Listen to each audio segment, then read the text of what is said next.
La diabetes mellitus tipo 1 es una enfermedad metabólica crónica de origen autoinmune caracterizada por la destrucción selectiva de las células beta pancreáticas de los islotes de Langerhans ubicados en el páncreas, responsables de la síntesis y secreción de la insulina. Este proceso es mediado por los linfocitos T autorreactivos y está asociado con la presencia de anticuerpos contra antígenos como la insulina, la descarboxilasa del ácido glutámico y la tirosina fosfatasa.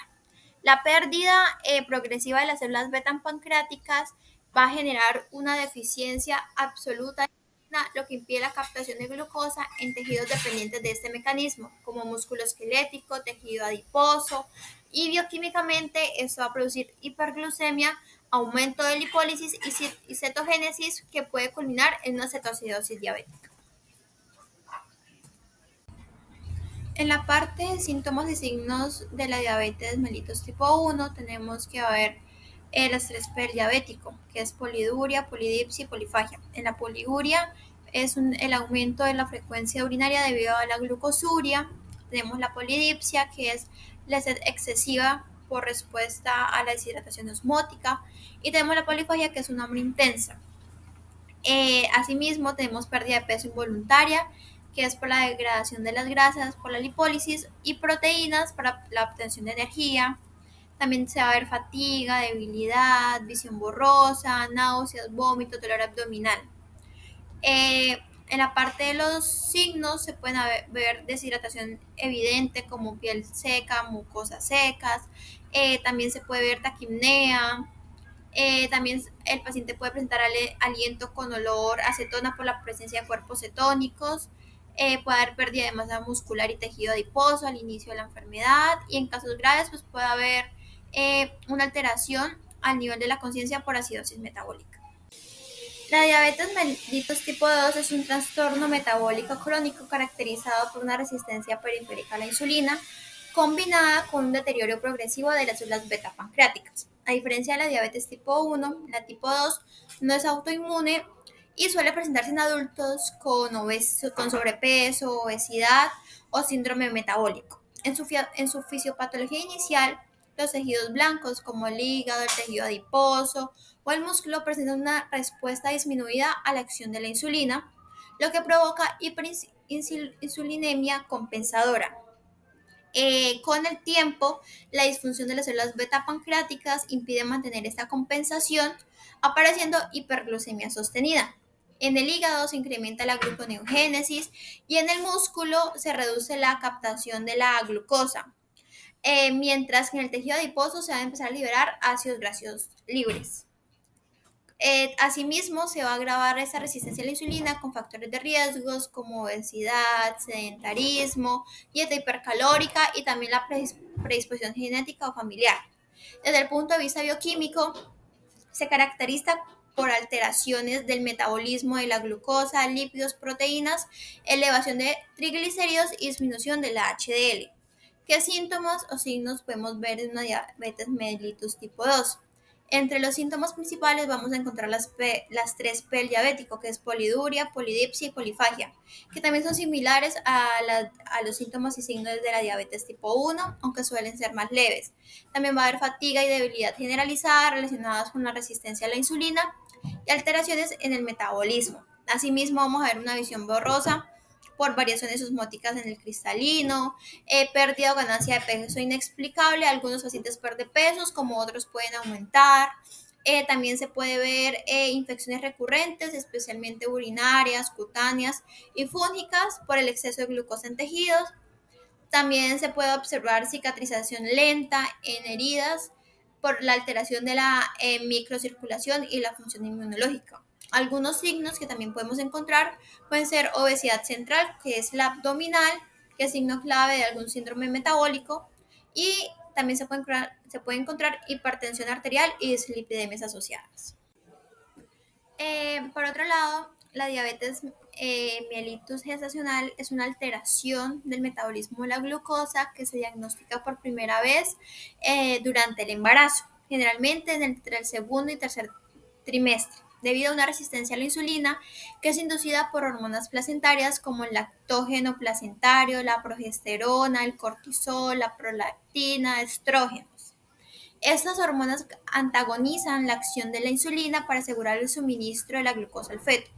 Pero en algunas mujeres con predisposición genética o con obesidad previa, la capacidad del páncreas para compensar con mayor secreción de insulina resulta insuficiente o ineficiente.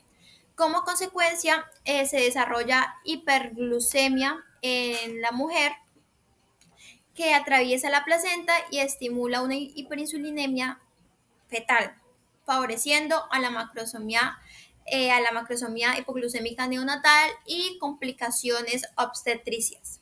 Desde el punto de vista bioquímico, se observa una alteración en la tolerancia a la glucosa, aumento de ácidos grasos libres y una disminución de la captación de la glucosa en tejidos periféricos. La diabetes gestacional suele ser transitoria, pero constituye un factor de riesgo o un marcador importante para desarrollar diabetes tipo 2.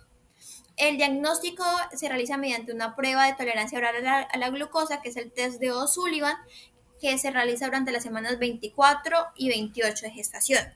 ¿Qué síntomas o signos se pueden observar en esta patología? Pues se puede ver poliduria, polidipsia, leves o moderadas. También puede haber una fatiga excesiva o somnolencia que atribuye a la alteración de la utilización de la glucosa. Puede haber un aumento del apetito sin ganancia de peso proporcional. Puede también ver visión borrosa ocasionada por hiperglucemia y también puede haber náuseas o malestar general que se puede confundir con los síntomas normales del embarazo. Por la parte de los signos clínicos, puede haber ganancia de peso excesiva o insuficiente durante el embarazo, una altura uterina mayor de lo esperado por la macrosomía fetal, puede haber infecciones urinarias o vaginales frecuentes debido a la glucosuria, y en casos graves o no controlados puede haber signos de preeclampsia. Bueno, ahora les voy a explicar cómo funciona el cuerpo con la insulina y la glucosa y cuál es la afectación en la enfermedad que hoy conocemos como diabetes tipo 1. Entonces, esa enfermedad es una enfermedad que no solo altera el metabolismo, sino también la manera en la que nuestro cuerpo obtiene energía. Para entender la enfermedad, primero hay que entender cómo opera nuestro organismo en condiciones normales. Cuando comemos los alimentos que ingerimos, especialmente los carbohidratos, se descomponen en moléculas más pequeñas. En este caso, la más importante es la glucosa. La glucosa es la principal fuente de energía para todas las células del cuerpo, el cerebro, los músculos, los órganos y prácticamente todos los tejidos que la usan para funcionar correctamente. Sin embargo, la glucosa no puede entrar a las células por sí sola, necesita una especie de llave que abra la puerta. Esta llave se llama insulina. La insulina es una hormona producida por el páncreas, específicamente en las células especiales llamadas células beta-pancreáticas, que se encuentran dentro de unas pequeñas estructuras conocidas como islotes de Langerhans. Cuando la glucosa en sangre aumenta después de comer, estas células beta-pancreáticas detectan el cambio y liberan insulina. Esta hormona viaja por la sangre por los transportadores de glucosa que conocemos hoy como los GLUT y se une a receptores de la superficie. El receptor que se une es un receptor con dominio tirosinquinasa para autofosforilarse en residuos de tirosina. Desde el interior de las células se transforma en energía o se almacena para usarse más tarde. De esta manera se mantiene un equilibrio. La glucosa en la sangre no sube demasiado porque la insulina se encarga de ayudar a que sea utilizada, así funciona en un cuerpo sano. Pero en la diabetes tipo 1 este sistema se rompe por completo debido a un error en el sistema inmunológico. En las personas con diabetes tipo 1, el sistema inmune que normalmente protege el organismo de virus y bacterias ataca por error las células betapancreáticas, es decir, las reconoce como si fuera un enemigo. Este proceso es lo que se conoce como una reacción autoinmune. Con el tiempo, estas células beta van siendo como destruidas hasta que el páncreas ya no puede producir insulina. Sin insulina, la glucosa que proviene de los alimentos no puede entrar a las células y empieza a acumularse en la sangre. Esto se llama hiperglucemia y es el signo más característico de diabetes. Mientras tanto, las células del cuerpo se quedan sin su principal fuente de energía. Es como si tuvieran hambre en medio de la abundancia, porque hay mucha glucosa disponible, pero no pueden usarla. Ante esta falta de energía, el cuerpo busca una fuente alternativa, entonces empieza a descomponer las grasas para obtener energía. Al hacerlo se generan sustancias llamadas cuerpos cetónicos. Esto genera cetogénesis y todo esto puede, si se acumulan demasiado, hacer que la sangre se vuelva ácida, provocando una complicación grave conocida como acetoacidosis diabética. Bueno, ahora les voy a hablar sobre la fisiopatología de la diabetes tipo 2. En este tipo de enfermedad, el cuerpo sí produce insulina, pero las células no responden bien a ella. A este fenómeno se le llama resistencia a la insulina. Significa que aunque la insulina esté presente, las células del músculo, del hígado y del tejido adiposo no la reconocen correctamente. Es como si la llave estuviera bien, pero pues la cerradura se hubiera dañado. Entonces la glucosa no puede entrar con facilidad y se va a acumular en sangre. Cuando eso ocurre, el páncreas intenta compensar este problema, produciendo pues más insulina. Durante un tiempo esa sobreproducción logra mantener los niveles de glucosa relativamente normales, pero con el paso de los años las células beta pancreáticas se agotan y ya no pueden seguir fabricando tanta insulina. Es ahí cuando la glucosa en sangre aumenta de forma crónica y aparece la diabetes tipo 2 como tal.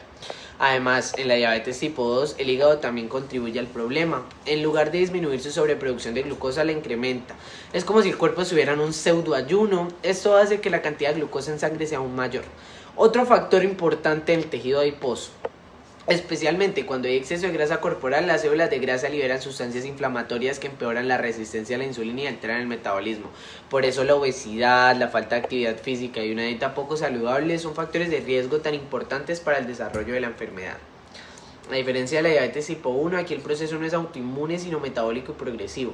Al principio las personas pueden no tener síntomas, pero con el tiempo comienzan a aparecer signos como sed excesiva, cansancio, aumento del apetito, visión borrosa y heridas duras de sanar.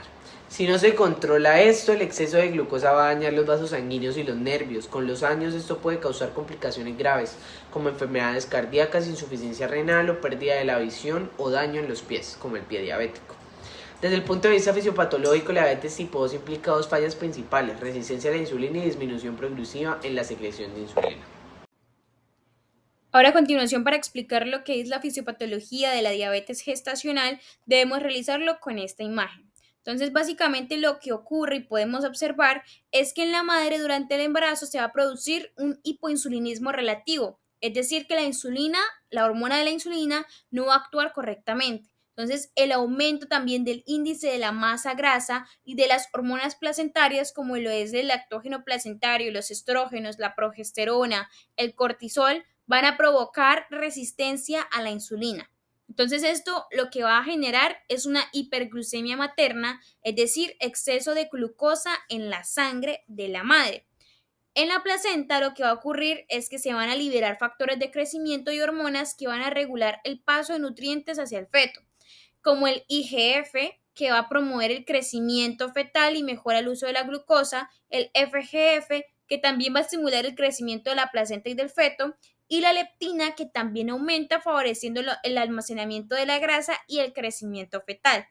Entonces, todo esto hace que la placenta aumente el paso de glucosa al feto. En cuanto al feto, la glucosa materna va a atravesar la placenta, pero la insulina no. Entonces el feto va a responder produciendo más insulina, que es el hiperinsulinismo fetal, y esto va a estimular el crecimiento placentario y corporal acelerado, causando una macrosomía, que es un bebé grande. Entonces, como resumen, básicamente la diabetes gestacional, las hormonas y los factores placentarios como el IGF, el FGF y la leptina van a provocar resistencia a la insulina en la madre. Y si el páncreas no logra compensar, aparece la hiperglucemia, la cual va a provocar hiperinsulinismo fetal y crecimiento excesivo del bebé. Ahora bien, en cuanto al diagnóstico del tratamiento de cada uno de los tipos de diabetes, primero encontramos la diabetes mellitus tipo 1. En esta, bueno, básicamente va a ocurrir por deficiencia absoluta de la insulina, es decir, que el páncreas, o sea, el cuerpo no la está produciendo y se va a diagnosticar con glucosa en ayunas que debe estar mayor o igual a 126 miligramos sobre decilitro en 2 ocasiones. También se debe realizar la glucosa al azar mayor o igual a 200 miligramos sobre decilitro con síntomas típicos como poliuria, que es ganas de orinar frecuentemente, la polidipsia, que es una sed incontrolable e inusual, la polifagia, que es sentir mucha hambre, y también va a haber una pérdida de peso bastante notable e inexplicable. También se le debe realizar la hemoglobina glicosilada, que debe estar mayor o igual a 6.5%. Este tipo de enfermedad de diabetes tipo 1 va a aparecer más en niños, adolescentes o adultos jóvenes. El tratamiento se va a basar en insulina diaria de por vida debido a que el cuerpo no la está produciendo, debe tener un plan alimenticio equilibrado y control de carbohidratos, realizar ejercicio regular y control de la glucemia capilar y también se debe realizar educación en diabetes para prevenir las hipoglucemias en estos pacientes. En cuanto a la diabetes mellitus tipo 2, esta se da por resistencia a la insulina, es decir, que el cuerpo la produce pero no va a estar actuando de manera correcta. Es más frecuente en personas con obesidad, sedentarismo o antecedentes familiares y se va a diagnosticar con glucosa en ayunas que sea mayor o igual a 126 miligramos sobre decilitro. La prueba de tolerancia oral también se le va a realizar, que es la PTGO, que debe estar mayor o igual a 200 miligramos sobre decilitro a las 2 horas. Y también se le debe realizar el examen de la hemoglobina glicosilada, que debe estar mayor o igual a 6.5%. El tratamiento se va a basar solamente en cambios en estilo de vida, como la dieta saludable, el control de peso, el ejercicio, también uso de fármacos, obviamente, como la metformina, que es el fármaco inicial, y pues si no hay control de esta, con este fármaco se debe añadir otros antidiabéticos orales o también la insulina. Y también se debe realizar un control de peso arterial, colesterol y triglicéridos. Ahora, para terminar, la diabetes gestacional pues se va a presentar solamente durante el embarazo por las hormonas placentarias, como lo describí anteriormente, y pues esta se va a realizar entre las semanas 24 y 28 de gestación. El diagnóstico va a ser a partir del paso 1, que es la prueba de tamizaje, que es la O'Sullivan, que se le va a administrar a la madre 50 gramos de glucosa oral, y pues si el resultado es mayor o igual a 140 miligramos sobre decilitros, se va a hacer una prueba confirmatoria, que es el paso 2, que es la prueba de tolerancia oral a la glucosa PTGO.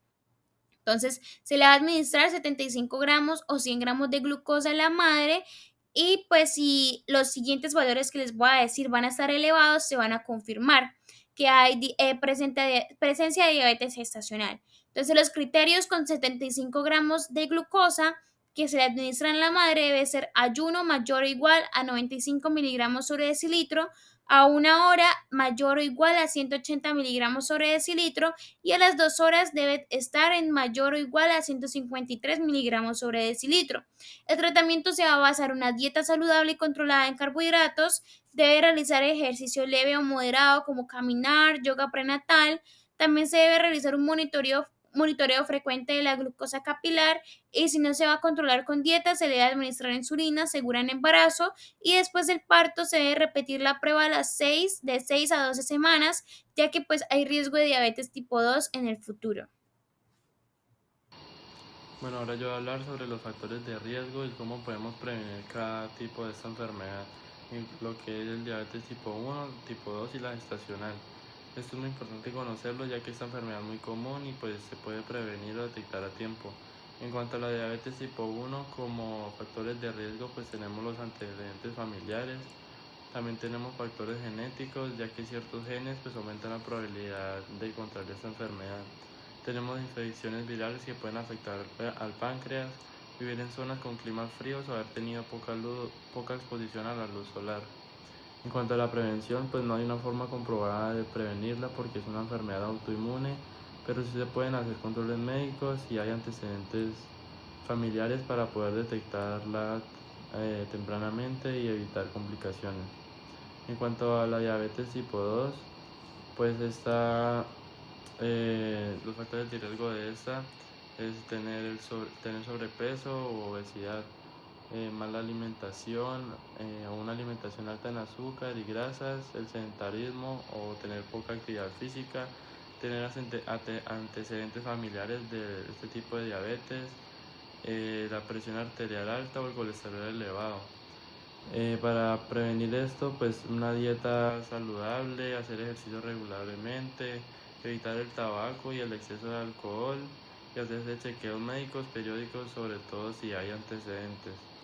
En cuanto a la diabetes gestacional, pues como factores de riesgo tenemos tener sobrepeso o haber tenido sobrepeso antes del embarazo, haber tenido diabetes gestacional en embarazos anteriores, tener antecedentes familiares de tipo 2.